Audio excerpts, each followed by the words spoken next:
আপনারা সবাই জানেন গত প্রায় 1-1.5 মাস যাবত আমরা এই একটা ক্রাইসিস নিয়ে চলতেছি, যেটা এই সময় কোনো ধরনের যানজট, ধুলাবালি, হাউকাউ, চিল্লাচিল্লি কিছুই থাকে না। একদম মনে হইতেছে যে শীতের কোনো সকাল। সবাই যেভাবে ঘোরাফেরা করতেছে তাতে তো ব্যাপার সুবিধার মনে হইতেছে না। আর যেহেতু তেল দিচ্ছে, নিয়ে নেই, কি বলেন? তো ফাইনালি তেল নিয়ে নিছি, যদিও অকটেন পাই নাই, পেট্রোল নেওয়া লাগছে, কারণ এখানে অকটেন নাই, শুধু পেট্রোল ছিল।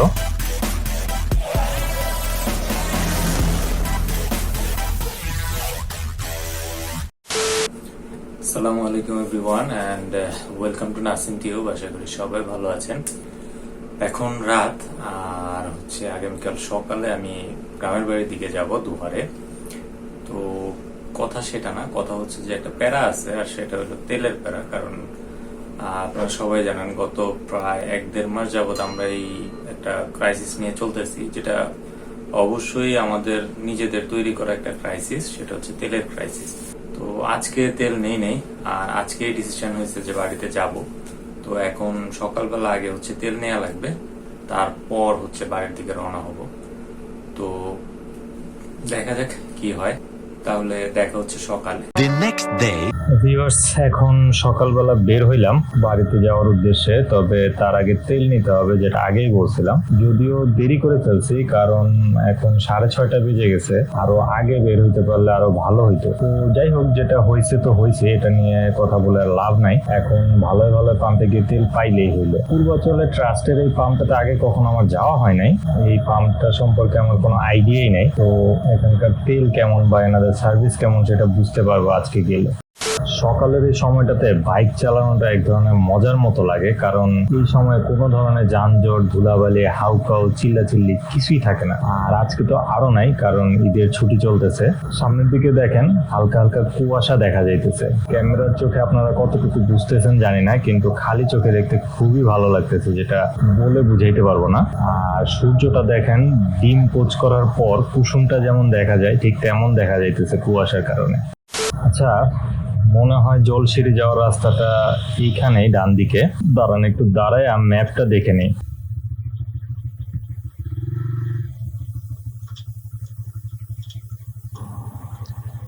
ট্রাস্ট ফিলিং স্টেশন, তুমি কোথায়?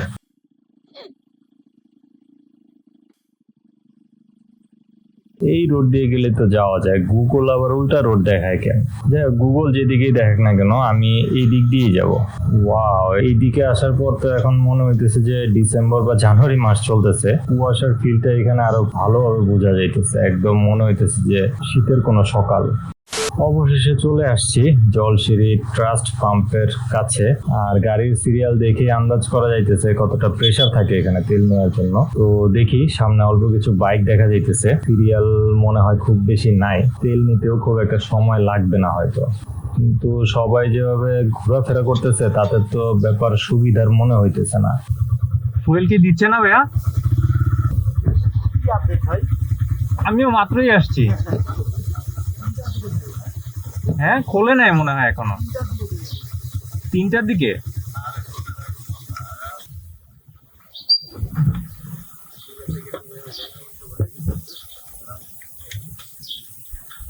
দিবে বলছে 3টার সময় দেবে বলে, খুলবে আর কি। কালকেই তো বললো যে ভোরবেলা দিবে। সিরিয়ালে থাকে এরকম লাগে। না, রাত্রে দিছে। আমার এক বন্ধু 9টার সময় নিয়ে গেছে।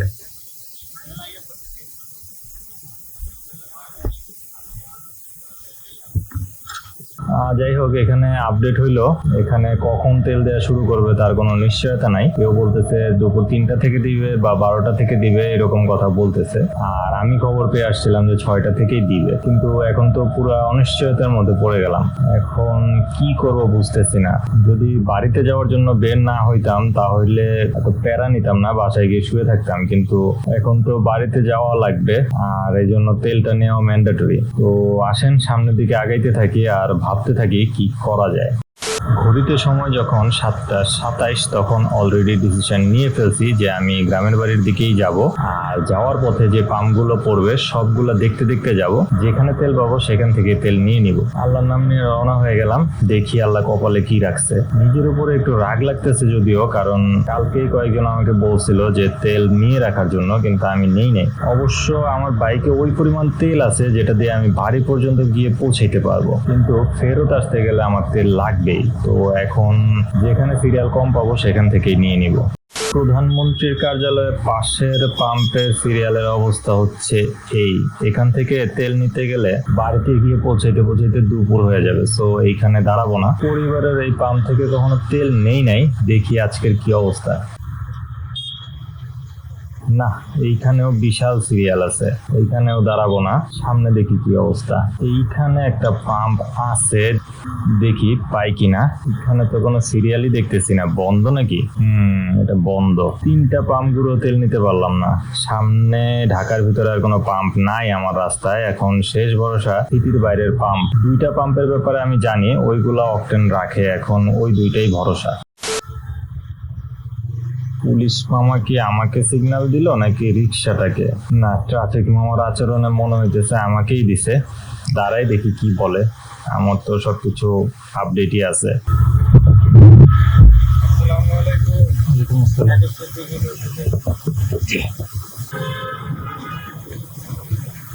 Registration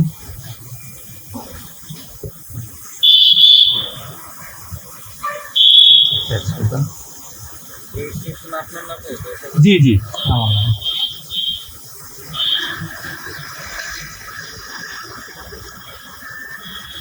licence 2,000 years later.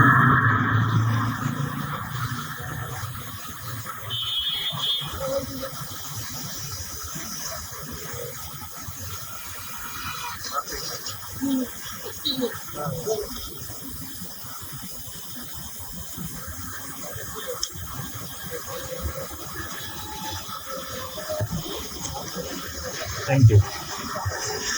তো মামারা আমার কাগজপত্র চেক করে আমাকে মুক্ত করে দিছে। আর আমি তো আগেই বললাম যে আমার সবকিছুই ঠিক আছে, কাগজপত্র আপডেট আছে, আর আমি উল্টাপাল্টাও চালাইতেছিলাম না। সো আমার সবকিছুই ওকে। তবে এই সার্জেন্ট সাহেবের ব্যাপারটা আমার ভালো লাগছে, কোনো বাড়তি কথা নাই, পেঁচাল নাই। কাগজ নিল, দেখলো, সব ওকে, যান। সবসময় আসলে সার্ভিসটা এমনই হওয়া উচিত। রোহিতপুর পার হয়ে চলে আসছি। এখন সামনে আমার জানা মতো একটা পাম্প আছে, ওইটাতে দেখতে হবে তেল দেয় কিনা। ওইখান থেকে তেল নিতে পারলে টেনশন ফ্রি হয়ে যাব। আর না নিতে পারলে আমার কাছে একমাত্র অপশন থাকবে আমাদের দোহার বাজারের যে পাম্প আছে সেইটা। আর সেইখানেও যদি না পাই তাহলে আমি শেষ, কারণ ওইখানে তেল না পাইলে আমার ঢাকায় ব্যাক করা এক কথায় অসম্ভব। কারণ আমার বাইক এফ ট্রিপে চলতেছে, অলরেডি 45 কিলো চালানো হয়ে গেছে। আর এখান থেকে আমাদের বাড়ি আরো প্রায় 20 কিলো। সুতরাং বুঝতেই পারতেছেন। তো যেই পাম্পটার কথা বলছিলাম এইটাই সেই পাম্প। আর দেখে মনে হইতেছে বন্ধ, তারপরও জিজ্ঞেস করে দেখি কি অবস্থা। না, এইখানেও তেল পাইলাম না। এখন লাস্ট অপশন হচ্ছে দোহার। আর এইবার আমার কপালে মনে হয় খারাপই আছে। তেলের চিন্তা করতে করতে রাস্তার আশেপাশে সৌন্দর্য যে একটু দেখবো তারও উপায় নাই। আর থাকবেই বা কিভাবে বলেন? মাথায় টেনশন নিয়ে কি আর প্রকৃতি দেখা যায়? টেনশন ফ্রি থাকলে না হয় প্রাকৃতিক সৌন্দর্য উপভোগ করা যায়। তো আমাকে এখন যেটা করতে হবে সেটা হলো মাইন্ড ফ্রেশ করার জন্য আশেপাশে দেখতে হবে। প্রকৃতি দেখলে যদি মাথায় চিন্তাটা একটু কমে।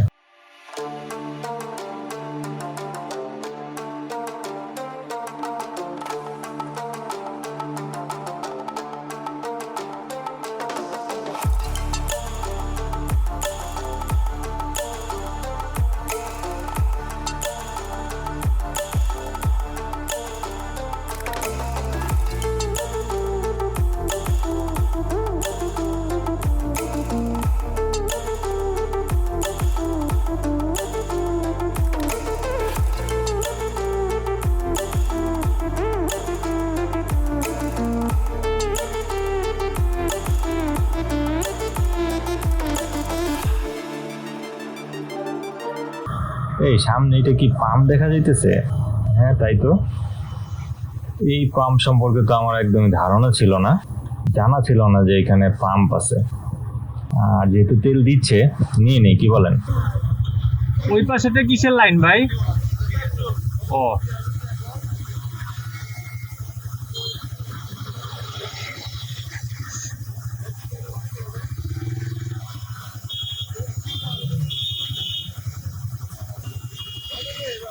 এটা পেট্রোল না ওইটা পেট্রোল? না এখানে অকটেন দেয় না, অকটেন নাই শুধু পেট্রোল। ও আচ্ছা আচ্ছা, দিতেছে তো এখান থেকে, দুইটাতেই পেট্রোল দেয়। তা তো লাগবো 300।